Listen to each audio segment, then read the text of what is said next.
नमस्कार बंधुओं, उत्कर्ष में आप सभी का बहुत बहुत स्वागत अभिनंदन है। मैं सहदेव चौधरी आप सभी को नमस्कार करता हूं। प्यारे भाई बहनों, पहले तो हम बात करेंगे गृह कार्य पर। जो आपको मैंने 5 प्रश्न दिए थे, इनको ध्यान से समझना। सबसे पहला प्रश्न था, स्वर तंत्रियों में कंपन के आधार पर वर्ण के भेदों को समझाएं। स्वर तंत्रियों में कंपन के आधार पर जो वर्ण के भेद होते हैं वो कौन कौन से होते हैं, सबसे पहले तो आपको ये पता होना बहुत आवश्यक है। स्वर तंत्रियों में कंपन के आधार पर जो भेद हैं वो कौन कौन से हैं, इसको ध्यान से समझना। स्वर तंत्रियों में कंपन के आधार पर हम इसके कितने भेद कर देते हैं, विषय ध्यान से समझना। स्वर तंत्रियों में कंपन के आधार पर वर्ण के कितने भेद होते हैं, तो मैं आपको पहले ही कह चुका था 2 भेद होते हैं, जिनमें कंपन हो या नहीं हो। जिनमें कंपन होता है वो क्या होते हैं, घोष या सघोष। जिनमें नहीं होता वो क्या कहलाते हैं, अघोष कहलाते हैं। तो स्वर तंत्रियों में कंपन के आधार पर वर्ण के कितने भेद होते हैं, 2 भेद होते हैं। 2 भेद कौन कौन से होते हैं, एक तो कौन सा होता है अघोष और दूसरा कौन सा होता है घोष या सघोष। तो अघोष, दूसरा होता है घोष या सघोष। तो वे वर्ण जिनके उच्चारण में गूंज, नाद या कंपन नहीं होता वो क्या कहलाते हैं, अघोष। और जिनके उच्चारण में गूंज, नाद या कंपन होता है वो क्या कहलाते हैं, घोष या सघोष। तो प्रत्येक वर्ग का पहला, दूसरा और तीनों से ये कहलाते हैं अघोष। प्रत्येक वर्ग का तीसरा, चौथा, पांचवा यर, लव है और सभी स्वर क्या कहलाते हैं, घोष या सघोष कहलाते हैं। प्राण वायु के आधार पर वर्णों के कितने भेद होते हैं, तो आपको अच्छे से पता होना चाहिए। प्राण वायु के आधार पर वर्णों के 2 भेद होते हैं। एक तो होता है अल्प प्राण और दूसरा क्या होता है, महाप्राण। अल्प प्राण और महाप्राण, इसके क्या होते हैं, 2 भेद होते हैं। वे वर्ण जिनके उच्चारण में मुख विवर से कम मात्रा में वायु बाहर निकलती है वो अल्प प्राण कहलाते हैं। जिनके उच्चारण में मुख विवर से ज्यादा वायु बाहर निकलती है वो क्या कहलाते हैं, महाप्राण कहलाते हैं। इसका आप ध्यान रखना, ये भी आपको अच्छे से पता होना चाहिए। तो प्रत्येक वर्ग का पहला, तीसरा, पांचवा यर, लव और सभी स्वर ये क्या होते हैं, अल्प प्राण होते हैं। प्रत्येक वर्ग का दूसरा, चौथा, तीनों से और है ये क्या कहलाते हैं, महाप्राण वर्ण कहलाते हैं। तो इनका भी विशेष ध्यान रखना है, ठीक है ना। आगे समझिए, महाप्राण और अल्पप्राण समझ आ गए। है वर्ण को विस्तार से समझाइए। तो देखो, जो है वर्ण होता है इसका उच्चारण 3 स्थानों से किया जाता है। एक तो अकुह विसर्जनीय नाम कंठ है, ठीक है ना, विशेष ध्यान रखना।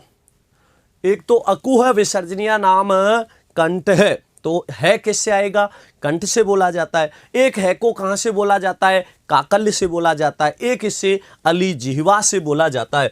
तो है का उच्चारण कितने स्थानों से किया जाता है, 3 स्थानों से। एक कौन सा होता है, कंठ। दूसरा क्या होता है, काकल्य। और तीसरा क्या होता है, अली जिह्वा। इसे कितने स्थानों से बोला जाता है, 3 स्थानों से बोला जाता है, कंठ से, काकल्य से और अली जिह्वा से। तो इनका भी आपको विशेष ध्यान रखना है। सघोष वर्ण, सघोष मतलब वे वर्ण जिनके उच्चारण में गूंज, नाद या कंपन पैदा होता है। जिन्हें गूंज, नाद या कंपन के साथ बोला जाता है उन्हें क्या कहते हैं, सघोष वर्ण कहते हैं। तो सघोष वर्ण कौन से होते हैं, प्रत्येक वर्ग का कौन कौन से हो जाएंगे, तीसरा, चौथा, पांचवा। प्रत्येक वर्ग का तीसरा, चौथा, पांचवा ये रे, ले, वे। प्रत्येक वर्ग का तीसरा, चौथा, पांचवा ये रे, ले, वे है और सभी स्वर ये क्या कहलाते हैं, सभी स्वर ये क्या कहलाते हैं, सघोष कहलाते हैं। इनका भी विशेष ध्यान रखना है।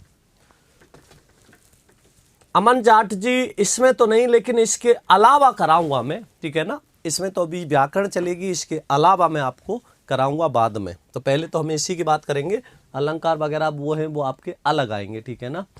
धन्यवाद देवलक्ष्मी जी। ध्यान दो, जिन वर्णों के उच्चारण में मुख विवर से वायु ज्यादा बाहर निकलती है, जिन वर्णों के उच्चारण में मुख विवर से वायु ज्यादा बाहर निकलती है उन्हें क्या कहते हैं? तो जिनके उच्चारण में कम निकलेगी वो अल्प प्राण है, ज्यादा वायु बाहर निकलेगी महाप्राण है, तो उन्हें क्या कहते हैं?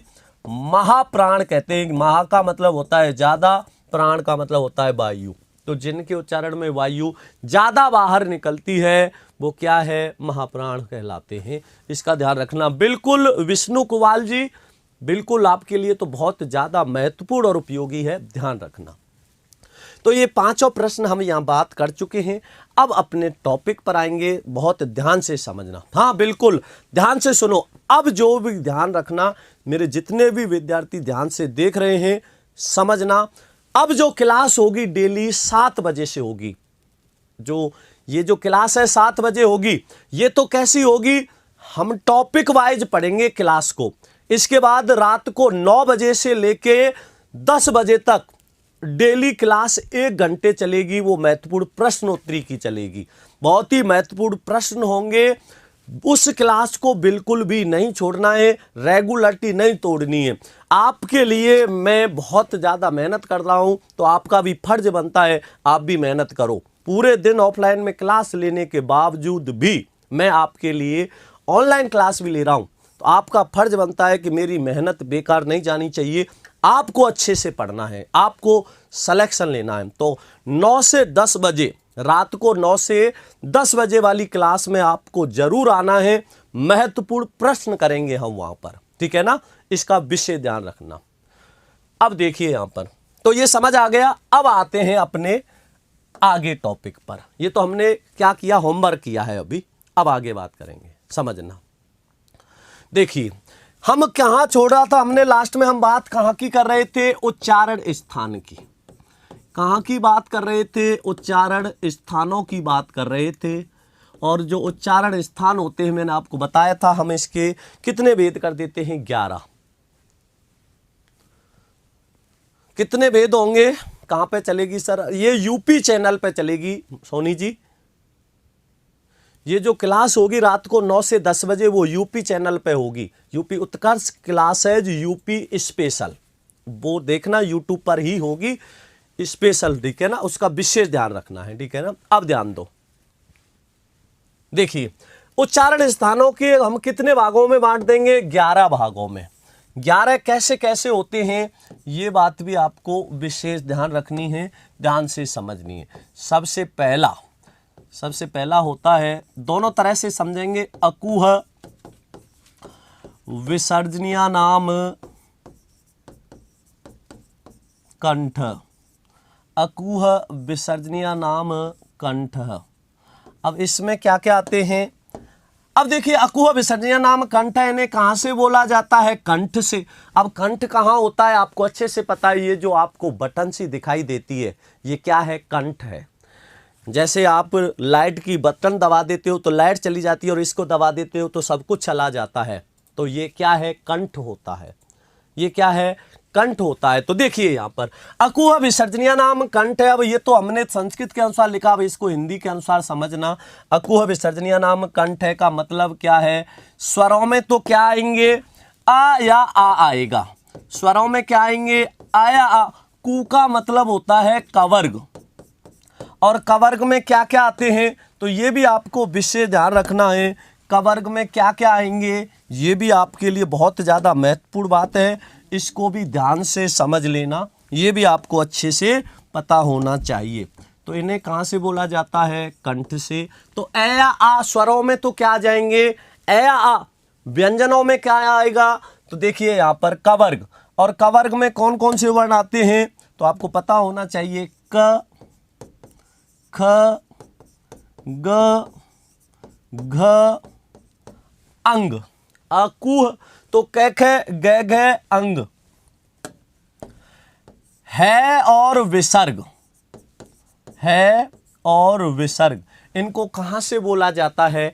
कंठ से बोला जाता है। अगर आपको संस्कृत के अनुसार याद हो जाए तो संस्कृत के अनुसार कर लेना, हिंदी के अनुसार याद हो जाए हिंदी के अनुसार कर लेना। दोनों रूपों में लिख रहा हूं, विषय ध्यान रखना, ठीक है ना।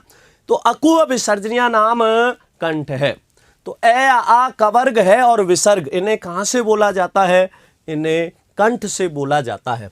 इसके बाद में इसका जो दूसरा भेद होता है वो कौन सा होता है, इचुई सानाम तालु। इसमें कौन कौन से आएंगे, इचुई सानाम तालु।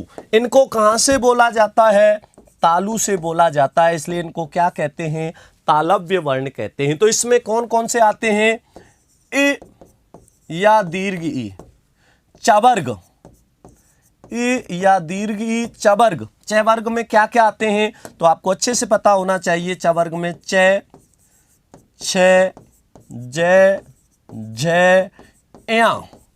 तो ई या ई स्वरों में तो क्या आ गए, ई या ई आ गए, च वर्ग आ गया, इचुए। अब इसके बाद में क्या आएंगे, य। तो स्वरों में तो ई या ई आ गए। अब चवर्ग, अब यहां से आपके अंतस्थ और ऊष्म वर्ण भी शुरू हो जाएंगे। अंतस्थ में क्या आता है, यह आता है, और ऊष्म में क्या आता है, स आता है। तो ई या ई, चवर्ग, यह और स, इन्हें कहां से बोला जाता है, तालु से बोला जाता है। किस में पूछना चाह रहे हो, एक और दो में सेम है क्या? अगर आप रीट में पूछना चाह रहे हो तो रीट में अलग होता है। रीट लेवल फर्स्ट में अलग सिलेबस है, लेवल सेकंड में अलग सिलेबस है, ठीक है ना। तो इसका ध्यान रखना। विकास गुर्जर जी, बिल्कुल बहुत ध्यान रखना आपको, तो ध्यान से समझना इसको। देखो यहां पर समझिए इसमें। अब देखो यहां पर एक महत्वपूर्ण बात समझनी है, ई या ई, चवर्ग, यह और स। तो अंतस्थ ऊष्म भी यहां से शुरू होंगे। अंतस्थ का पहला यह और ऊष्म का पहला स। धन्यवाद तुषार जी। अब यहां समझिए, तो ये किस में आएंगे, तालु में। तालु कहां होता है, उच्चारण स्थान कहां कहां है ये भी समझो। देखिए ये क्या होते हैं, आपके दांत होते हैं। ये क्या है, दांत हैं। दांतों के ऊपर क्या होंगे, मसूड़े। ऊपर वाले दांतों के ऊपर, नीचे वालों के नीचे।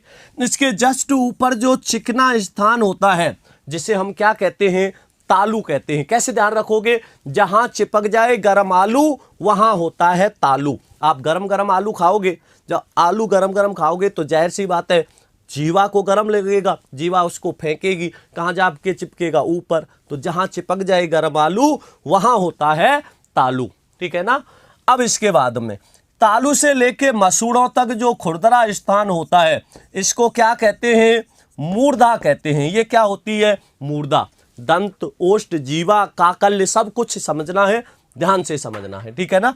तो इनको समझो। तो जहां चिपक जाए गरम आलू वहां होता है तालु, इसका ध्यान रखना। अब देखो तो इसमें क्या क्या है, इचुई सानाम तालु में स्वरों में तो आए लघु ई या दीर्घ ई। व्यंजनों में क्या है, च वर्ग आया, च छ, जय जय, या। अंतस्थ का क्या ले लिया, यह, और ऊष्म का क्या ले लिया, स ले लिया। तो इन्हें कहां से बोला जाता है, तालु से बोला जाता है। धन्यवाद धर्मेंद्र जी। आगे समझिए। तीसरा इसका जो भेद है वो कौन सा होता है, इसका भी ध्यान रखना। तो कवर्ग हो गया, च वर्ग हो गया। अब कौन सा आता है, ट वर्ग आता है। और ट वर्ग में कौन कौन से आएंगे, रि, टोरसाणाम, मूर्धा। देखो इसको बहुत ध्यान से समझना। ऋटुरसाणा, मूर्धा, इन्हें कहां से बोला जाता है, मूर्धा से बोला जाता है।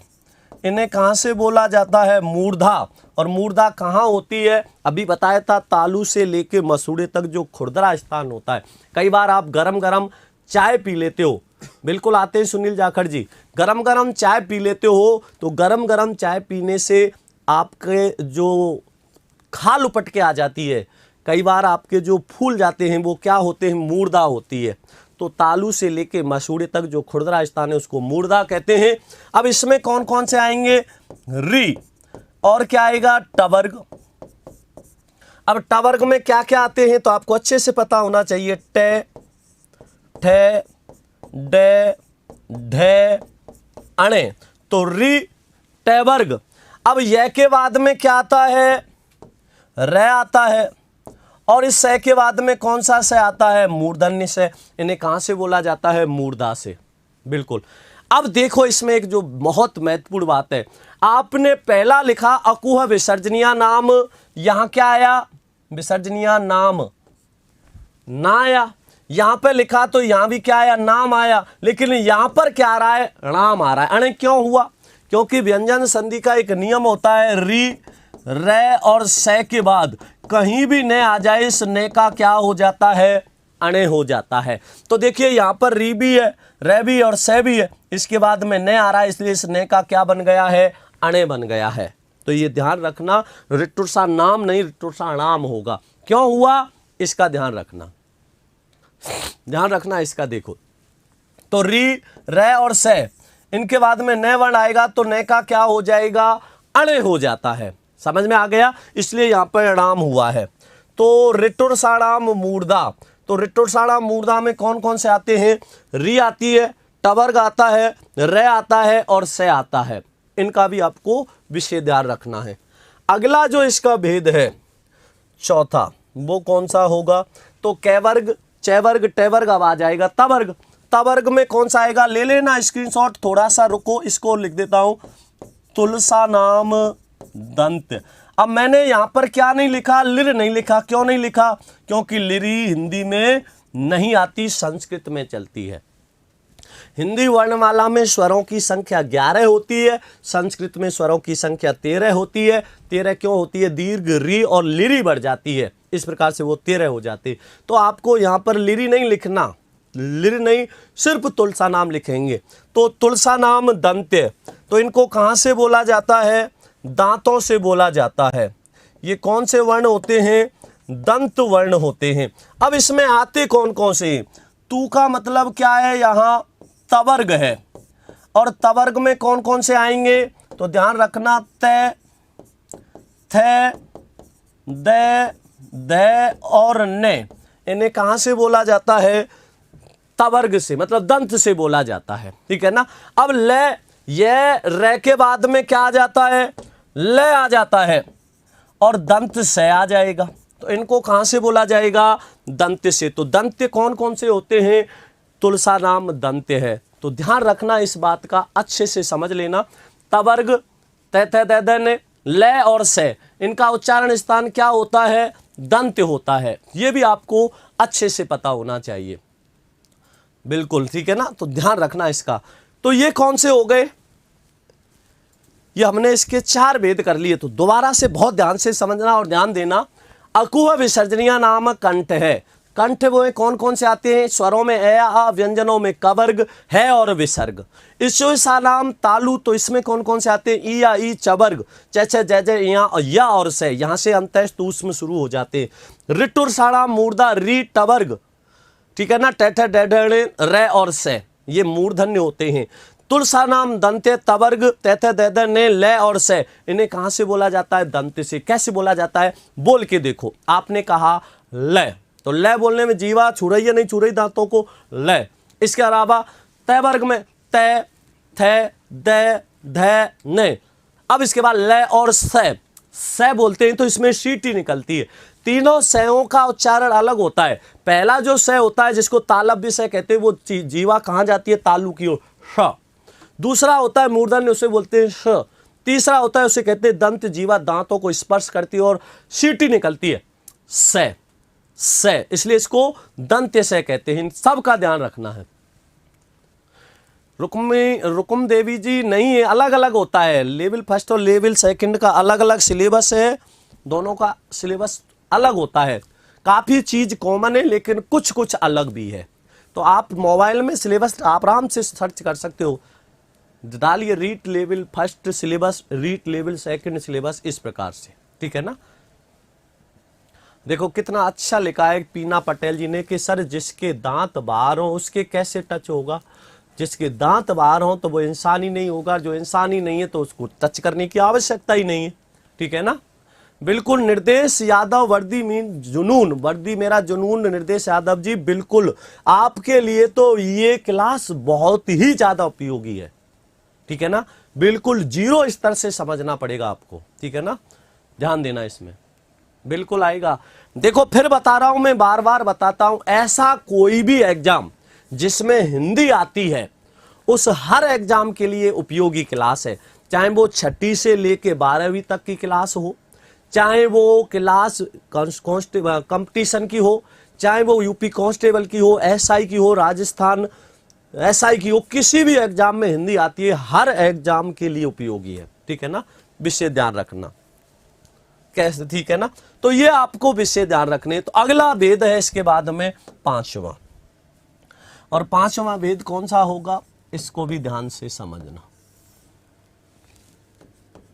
तो अब कौन सा वर्ग आएगा, कवर्ग, चवर्ग, टवर्ग, तवर्ग हो गया। अब आएगा पवर्ग, और पवर्ग में कौन कौन से आते हैं, उपपद्य मानिया नाम ओष्ठ है, उपपद्य मानिया नाम ओष्ठ है। इन्हें कहां से बोला जाता है, इसका भी आपको ध्यान रखना है। उपपद्य मानिया नाम ओष्ठ है, इन्हें कहां से बोलते हैं, ओष्ठ से बोला जाता है। इन्हें कहां से बोलते हैं, ओष्ठ मतलब होठों से बोला जाता है। ओष्ठ, ओष्ठ मतलब होठ होता है। तो इसमें कौन कौन से आएंगे, तो स्वरों में तो कौन कौन से आ जाएंगे, उ या दीर्घ उ। पवर्ग, अब पवर्ग में कौन कौन से आते हैं, इसका भी ध्यान रखना है। तो पे, फे, बे, भे, में, तो उ या उ पवर्ग। अब और क्या आएंगे इसमें, यही आते हैं। तो उपपद्य मानिया नाम ओष्ठ मतलब जिनके उच्चारण में होठ स्पर्श होते हैं, वो किस में आ जाते हैं, ओष्ठ में। तो देखो अच्छे से समझना, जैसे उ दीर्घ उ, बगल के होठों के कोने स्पर्श हो रहे हैं, पे, फे, बे, भे, में, तो इनमें होठ होते नहीं होते। तो इस प्रकार से ध्यान रखना, उ या उ पवर्ग, इन्हें कहां से बोला जाता है, ओष्ठ से बोला जाता है, होठों से बोला जाता है। बिल्कुल हेमलता गुप्ता जी, बिल्कुल सही है, उ या उ और पवर्ग इसमें आता है। धन्यवाद। अब समझो आगे, इसके बाद में 6ठा जो भेद होता है, हेमलता गुप्ता जी स्वागत है आपका। अभी आपकी तबीयत अच्छी होगी, भगवान से प्रार्थना करते हैं कि आपकी तबीयत अच्छी हो, ठीक है ना। तो ध्यान रखना अपना। देखो आगे समझो, उ या उ पवर्ग, इनको कहां से बोला जाता है, ओष्ठ से बोला जाता है। अब आगे समझिए, ये तो 5 भेद हमने 5 वर्गों के आधार पे कर दिए। किसके आधार पे, 5 वर्गों के आधार पे। अब आगे समझना और ध्यान देना। यहां पर कवर्ग आ गया, चवर्ग आ गया, टवर्ग आ गया, तवर्ग आ गया, पवर्ग आ गया। अब आएंगे इसके बाद में पंचम वर्णों में। किसमें, पंचम वर्णों में। और पंचम वर्ण कौन से होते हैं, यह भी आपको ध्यान रखना है। तो देखिए पंचम वर्ण में सबसे पहले तो इनका आपको क्रम ध्यान रखना है। अंग, या, अणे, ने और में, ये क्रम आपको विशेष ध्यान रखना है। इनका क्रम आपको अच्छे से पता होना चाहिए, इनका क्रम क्या होता है। तो इनके क्रम की बात करी जाए तो क्रम में कौन कौन सा होगा, अंग आएगा सबसे पहले कै वर्ग का पंचम वर्ण, उसके बाद में च वर्ग का पंचम वर्ण, फिर ट वर्ग का, तय वर्ग का और पै वर्ग का। ये क्रम आपसे अच्छे से पता होना चाहिए, विशेष ध्यान रखना इस बात का, ठीक है ना, अच्छे से पता होना चाहिए। देखो तो ये इसको क्या कहते हैं, नासिक्य वर्ण कहते हैं। इनको क्या कहते हैं, नासिक्य वर्ण कहते हैं। यह भी आपको ध्यान रखना है। क्यों नहीं चलेगी, बिल्कुल चलती रहेगी, ये क्लास लगातार चलती रहेगी, ये बंद नहीं होगी, ठीक है ना। क्योंकि जो मेरे ऑफलाइन क्लासों का समय होता है वो सुबह 7 बजे से शाम को 6 बजे, 6:15 बजे तक होता है। उसके बाद में आपके मैं ऑनलाइन क्लास लूंगा, ये चलेगी, बिल्कुल ना समझना, ठीक है ना, ध्यान रखना इसका। तो देखिए अंग, या, अणे, ने में इनको कहां से बोला जाता है, नासिका से, क्योंकि इनके उच्चारण में नासिका का प्रयोग ज्यादा होता है। जैसे अंग, या, अणे, ने, में, इसलिए इन्हें नासिक्य कहते हैं, ठीक है ना। आगे समझिए, अगला जो भेद है 7वां, वो कौन सा होता है, तो नासिक्य हमने यहां ले लिए। अब बात करेंगे इसके बाद में जो इसका 7वां भेद है उसमें कौन से आते हैं। तो देखो ध्यान रखना, यहां पर र, या यहां पर कौन कौन से आएंगे, र, न, ल, स और जा। ये 5 वर्ण आपको विशेष ध्यान रखने हैं। इनको क्या कहते हैं? वर्तस्य कहते हैं। ये क्या कहलाते हैं? वर्तस्य कहलाते हैं। वर्तस्य का अर्थ क्या होता है, ये बात आपको विशेष ध्यान रखनी है। वर्तस्य का अर्थ होता है मसूड़ा। इनको क्या कहते हैं? मसूड़ा। वर्तस्य का अर्थ क्या होता है? मसूड़ा होता है। तो मसूड़े से कौन कौन से बोले जाते हैं? र है, न है, ल है, स है और जय है। इनका विशेष ध्यान रखना। इनको कहां से बोलते हैं? मसूड़े से। हाँ बिल्कुल, तो ये ध्यान रखना। तो अगला भेद कौन सा है? 8वां। 8वां जो भेद होगा वो कौन सा होगा, इसका भी ध्यान से समझना। ए दई तो, ए दई तो कंठ तालु, ए दई तो कंठ तालु। इन्हें कहां से बोला जाता है? कंठ और तालु से बोला जाता है। इन्हें कहां से बोला जाता है? कंठ और तालु से बोला जाता है। कंठ और तालु से कौन कौन से बोले जाते हैं? ए और आई। अब बहुत अच्छे से समझना, ए और आई का उच्चारण स्थान कंठ और तालु क्यों होता है? क्या कारण है इनका उच्चारण स्थान कंठ और तालु हुआ? बहुत ध्यान से समझना। मुनि के सोनी जी कह रहे हैं कि सर बोलते सभी हैं लेकिन चलती नहीं है। बिल्कुल नहीं घबराना, मैंने आपसे वादा कर दिया कि अब ये क्लास रेगुलर चलेगी। इसका मतलब रेगुलर ही चलेगी। इस वजह से जो मेरी क्लास का समय 3 से 3:45 तक था वो हटा के मैंने 7 बजे से करा लिया। इसलिए करा लिया कि आपको कोई असुविधा ना हो, रेगुलर आपकी क्लास चलती रहे, ठीक है ना।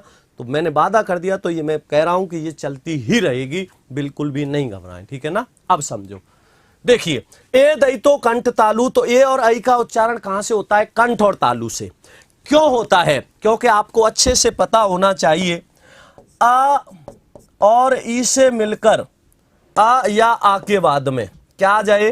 अ या आ के बाद में ए या ई आ जाए, तो आया आ और ई या ई से मिलकर क्या बनते हैं? ए बनते हैं। क्या बनता है? ए बनता है। तो ए या आ का उच्चारण स्थान क्या होता है? कंठ होता है, नहीं होता?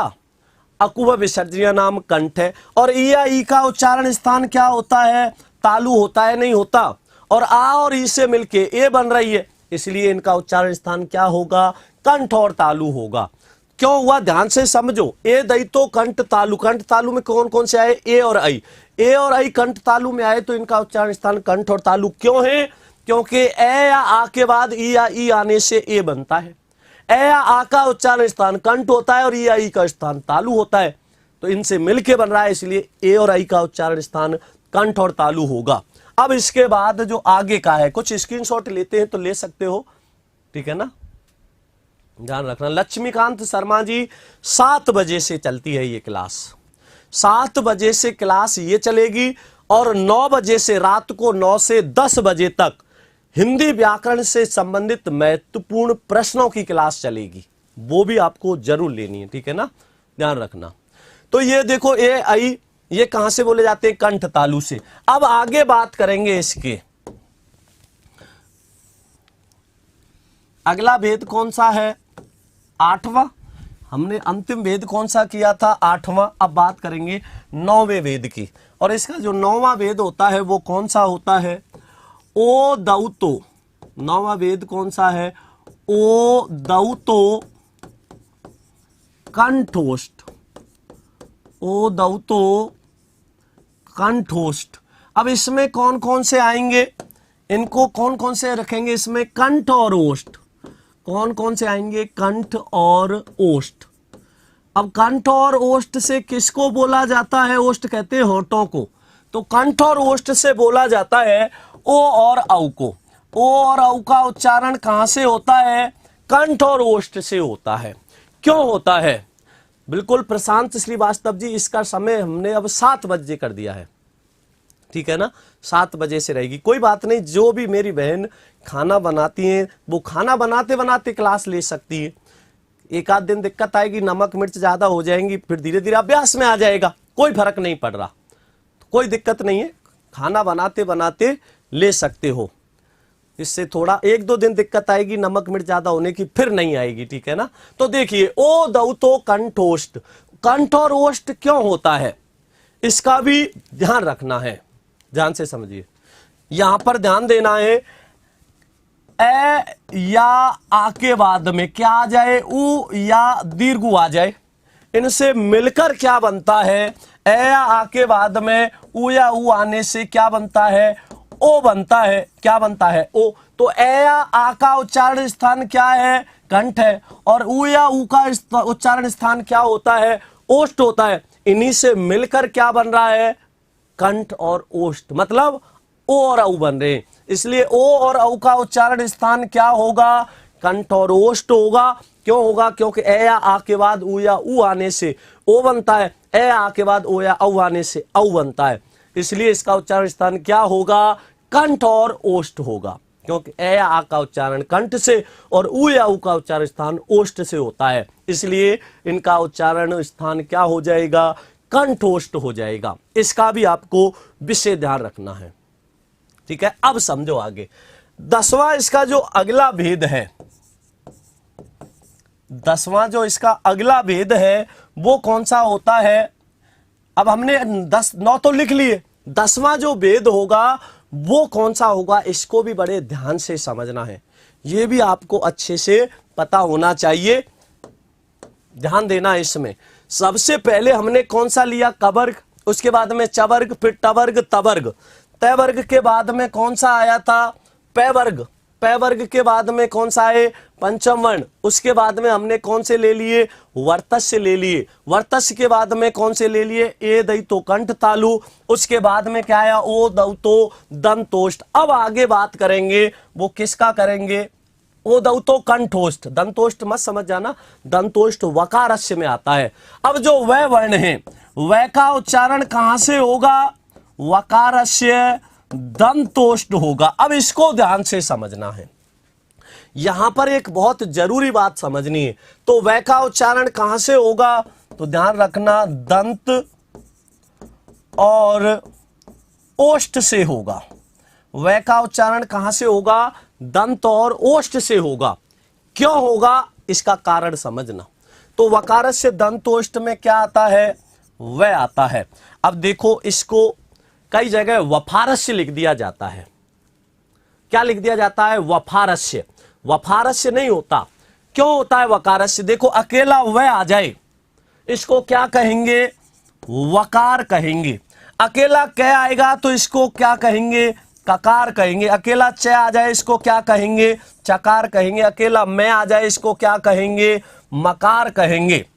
लेकिन ध्यान रखना, अगर र वर्ण आ जाए अकेला तो र को रकार नहीं कहते, गलत होता है। र को रकार नहीं कहते, र को क्या कहते हैं, विशेष ध्यान रखना, रेफ कहते हैं। र अकेला आएगा तो उसके साथ कार प्रत्यय नहीं जुड़ता, रा अकेला आएगा उसको रेफ कहते हैं। तो ये रा रेफ वर्ण होता है और बाकी सबके साथ में कार प्रत्यय जोड़ के बोला जाता है। अकेला वर्ण नहीं बोलते, उसके साथ कार जोड़ के बोला जाता है, ध्यान रखना। शिल्पा शर्मा जी बिल्कुल ले सकते हो, बहुत महत्वपूर्ण है, हर चीज आपके काम की है, इसमें ध्यान देना। तो जहां पर वह आया तो वह को क्या कहेंगे, वकार कहेंगे। तो वह क्या होगा, वकार, मतलब यहां पे कौन सा वर्ण आएगा, वह आएगा। और वह को कहां से बोला जाता है, दंत और ओष्ठ से। कहां से बोला जाता है, दंत और ओष्ठ से। बहुत अच्छे से समझना। देखिए दंत ओष्ठ से कैसे है, जैसे मैंने आपसे कहा वह, वन, तो वन बोलने में किसका प्रयोग किया जा रहा है, जब हम बोलते हैं वन तो वन में किसका प्रयोग किया जाता है। अब एक बहुत अच्छी बात निकल के आई, यहां पर छोटी सी बात आपको समझनी है, ठीक है ना। ध्यान क्या रखना है कि ये प्रश्न पूछ लेता है, एक यहां बहुत अच्छा प्रश्न बनता है कि यदि नीचे के होंठ को काट दिया जाए, यदि नीचे के होंठ को काट दिया जाए तो किस वर्ण के उच्चारण में असुविधा होगी। यदि ऊपर के होंठ को काट दिया जाए तो किस वर्ण के उच्चारण में असुविधा होगी। यहां एक बहुत अच्छा प्रश्न बनेगा जिसकी अभी हम चर्चा करेंगे। अभी इसको समझो। इसका अगला जो 11वां भेद है वो कौन सा होगा? जो है वर्ण होता है इसका उच्चारण 3 स्थानों से किया जाता है, जो मैं पहले ही बता चुका हूं। है को आपने कंठ से बोला, नहीं बोला? बिल्कुल बोला। और इसको कहां से बोला जाता है? इसको काकल्य और अलीजीवा से भी बोला जाता है। अब देखो क्या होते हैं काकल्य और अलीजीवा। कंठ का तो आपको पता लग गया, ये होता है। इस कंठ से ऊपर जैसे जीवा मोड़ खाती है वो अलीजीवा होता है। और आप मुंह फाड़ते हो, जब आ बोलते हो तो एक घंटी सी लटकी रहती है, उसे क्या कहते हैं? काकल्य कहते हैं। उसका भी ध्यान रखना है, ठीक है ना? हाँ बिल्कुल। मानव कथेरिया मानसी जी, आपने वह और फे पढ़ा है, ध्यान रखना, ये कई बार पूछ लेता है। फे आएगा तो उस फे में अरबी फारसी वाला फे आएगा, व फारस में फे आएगा तो अरबी फारसी वाला आएगा, ये ध्यान रखना। अरबी फारसी वाला नहीं है तो इसको कहां से बोला जाता है? ओष्ठ से। पै फे दोनों होठों के सटने से बोलते हैं, तो ये भी ध्यान रखना है, ठीक है ना?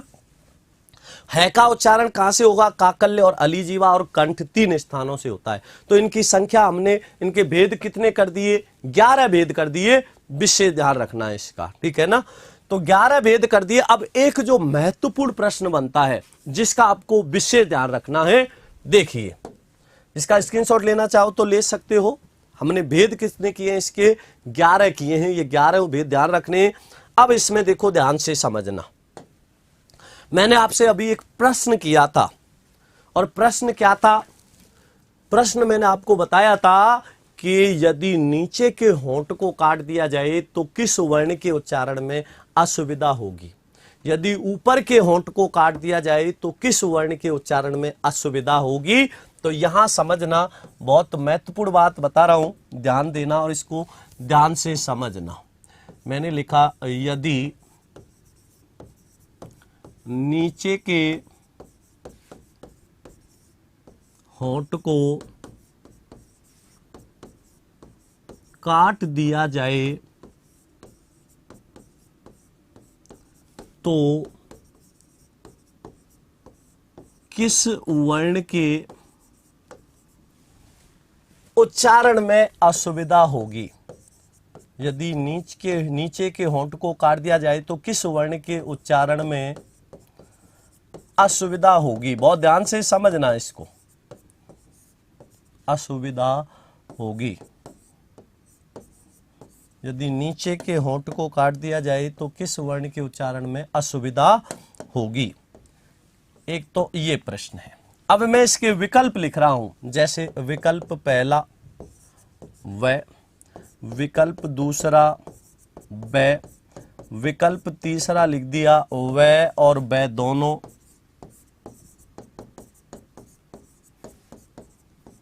और चौथा विकल्प लिख दिया इनमें से कोई नहीं। बहुत ध्यान से समझना इन प्रश्नों को, इनमें से कोई नहीं। मैंने क्या कहा? यदि, काकल्य का मतलब बताइए। अरे काकल्य का मतलब होता है जैसे आप मुंह फाड़ते हो, आ बोलते हो, तो आ बोलने पे एक घंटी सी लटकी दिखती है आपको, वो क्या होता है? उसी को क्या कहते हैं? काकल्य, ठीक है ना? और जैसे जीवा मोड़ खाई वो अली जीवा जब हो जाता है। तो देखो यार, तो अब पूछा कि यदि नीचे के होंठ को काट दिया जाए, कौन से होंठ को? नीचे के होंठ को, तो किस वर्ण के उच्चारण में असुविधा होगी? ध्यान से समझना इसको, बहुत अच्छा और महत्वपूर्ण उदाहरण है। यदि नीचे के होंठ को काट दिया जाए तो किस वर्ण के उच्चारण में असुविधा होगी?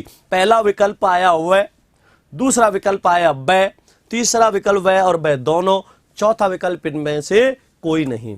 एक तो ये प्रश्न हो गया। दूसरा प्रश्न और लिख रहा हूं मैं, फिर इन पर चर्चा करेंगे। दूसरा प्रश्न लिखा, यदि ऊपर के होंठ को काट दिया जाए, यदि ऊपर के होंठ को काट दिया जाए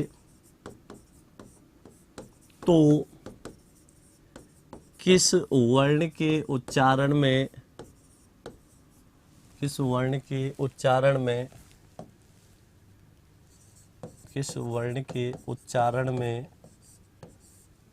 असुविधा होगी।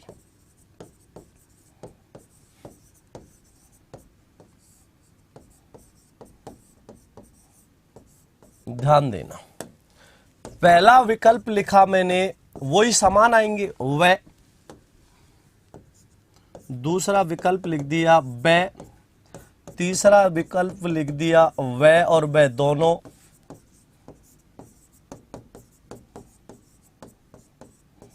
तीसरा विकल्प वह और वह दोनों, चौथा विकल्प इनमें से कोई नहीं, इनमें से कोई नहीं। अब ध्यान देना, बहुत अच्छे से समझना। तो पहला प्रश्न क्या है? पहला प्रश्न था कि यदि नीचे के होंठ को काट दिया जाए तो किस वर्ण के उच्चारण में असुविधा होगी। तो आप बा बोलेंगे तो बा बोलने में दोनों होंठ स्पर्श होते हैं। यदि ऊपर का काट दोगे तब भी वह नहीं बोलेगा, नीचे के काट दोगे तब भी वह नहीं बोलेगा। तो बै में तो दोनों प्रयोग होते हैं, लेकिन आप वह बोलते हो वह वन, तो वन बोलने में नीचे का होंठ और ऊपर के दांत काम आते। तो वह बोलने में ऊपर के होंठ का प्रयोग हुआ क्या? नहीं। तो नीचे के में कौन कौन से आ जाएंगे? वह और बै दोनों आ जाएंगे। कौन कौन से आ जाएंगे? वह और बै दोनों आ जाएंगे, क्योंकि नीचे का होंठ वह में भी प्रयोग हो रहा है और बा में भी प्रयोग हो रहा है। तो बा में तो दोनों होंगे, लेकिन वह के उच्चारण में नीचे का होंठ और ऊपर के दांत काम में लिए जाते हैं। इसलिए इसका उत्तर क्या होगा? विकल्प तीसरा होगा। लेकिन बात करी जाए जब ऊपर के होंठ की, बात जब किसकी की जाए? ऊपर के होंठ की, तो इसमें क्या आएगा? तो वह में बोलने में वह के उच्चारण में ऊपर का होंठ काम ही नहीं आता, नीचे का होंठ और ऊपर के दांत काम आते हैं। इस स्थिति में इसका उत्तर क्या होगा? इस कंडीशन में आप इसका सही उत्तर क्या दोगे? वह दोगे। क्या दोगे? वह दोगे। क्यों? क्योंकि अच्छा हाँ देखिए, वह में तो आ ही नहीं रहा, क्षमा चाहूंगा। ऐसी स्थिति में इसका उत्तर क्या दोगे? क्योंकि ऊपर का होंठ, अब ऊपर के होंठ में प्रयोग ही नहीं हो रहा, तो वह का तो प्रयोग होगा ही नहीं। तो यदि ऊपर के होंठ को काट दिया जाए तो किस वर्ण के उच्चारण में असुविधा होगी? इस कंडीशन में इसका उत्तर क्या होगा? बै होगा। क्यों होगा? क्योंकि बै के उच्चारण में ऊपर का होंठ काम आता है, वह के उच्चारण में ऊपर का होंठ काम ही नहीं आता। तो ऊपर का होंठ काट दो, वह के उच्चारण में कोई असुविधा नहीं होगी, असुविधा होगी बा के उच्चारण में, क्योंकि दोनों होंठों के सटने से होता है।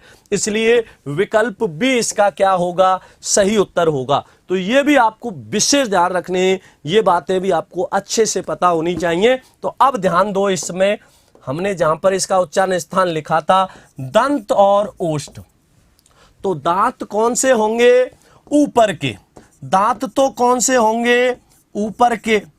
और ओष्ठ होंठ कौन से होंगे? कौन सा होगा होंठ? नीचे का। दांत कौन से होंगे? ऊपर के। और होंठ कौन सा होगा? नीचे का होगा। तो ये भी आपको विशेष ध्यान रखना है। तो ऐसे प्रश्न खूब बन जाते हैं। हाँ, बिल्कुल नहीं कटेंगे, घबराओ मत। ये तो प्रश्न बनाने का एक तरीका होता है, कई बार ऐसे प्रश्न बन जाते हैं। तो ये बात आपको विशेष ध्यान रखनी है, ये सब चीजें आपको अच्छे से पता होनी चाहिए। तो ये आपके उच्चारण स्थान हो गए। कौन सा उच्चारण स्थान किस वर्ण का होता है, इसको कितने भागों में बांटा जाता है, ये सब आपको अच्छे से पता होने चाहिए। तो आज हमने जो बात करी है उच्चारण स्थानों की करी है, जिनका आपको विशेष ध्यान रखना है। ठीक है ना, अच्छे से पता होनी चाहिए। तो अब देखो आके, देखो ये पूछ रहे हैं कि सवाई जाट जी सर रह के कितने रूप होते हैं। सवाई जाट जी बहुत विस्तार से बताऊंगा आपको। रह के कुल रूप 4 होते हैं। मूल रूप से इनको 3 भागों में बांटता है। चौथा भाग जो होता है वो तीसरे का ही होता है। इसकी चर्चा अभी नहीं, जब इनको पढ़ेंगे तो बहुत विस्तार से करेंगे, कल यही करेंगे हम। ठीक है ना। अब देखो यहाँ ध्यान से समझो, आगे बात करेंगे आज के जो महत्वपूर्ण हमारा जो गृह कार्य है, इसको ध्यान से समझना। ये आपको करके लाने हैं, ठीक है ना। ये आपको करके लाने, 5 नहीं होते। किसने बता दिया आपको 5? जो आप 5वां बताना चाह रहे हो ये री होती है। ठीक है ना। अभी इसकी चर्चा मत करो, इसकी चर्चा जब पढ़ेंगे तो बहुत ध्यान से समझना। मानव कथेरिया जी गलत बोल रहे हैं, 5 रूप कोई होते ही नहीं है। कुल रूप 4 होते हैं, 3 होते हैं, लेकिन तीसरा जो होता है वो चौथे के रूप में भी परिवर्तित होकर हलंत के चौथा रूप धारण कर लेता है। तो कुल भेद इसके 4 ही होते हैं, 5वां नहीं होता। विस्तार से चर्चा करेंगे जब समझ आएगा।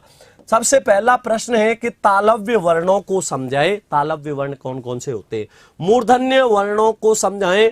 नए वर्ण के उच्चारण में किन किन उच्चारण स्थानों का प्रयोग किया जाता है, ठीक है ना, किन किन उच्चारण स्थानों का प्रयोग किया जाता है। वर्तस्य वर्ण कौन कौन से होते हैं, यदि ऊपर के होंठ को काट दिया जाए तो किस वर्ण के उच्चारण में असुविधा होगी, इस पर एक बार और चर्चा करेंगे कल। तो ध्यान रखना, अच्छे से समझ लेना, ये आपका गृह कार्य है। तो आज के लिए इतना ही काफी है। कल फिर मिलते हैं 7 बजे। अभी ध्यान रखना, आज रात को 9 बजे महत्वपूर्ण प्रश्न उत्तरी होगी, स्वागत होगा आपका, वहां इंतजार रहेगा। विशेष ध्यान से समझना उन प्रश्नों को, बहुत ही महत्वपूर्ण और उपयोगी प्रश्न होंगे। तो सभी भाई बहनों को नमस्कार, धन्यवाद, जय श्री कृष्णा, राधे राधे।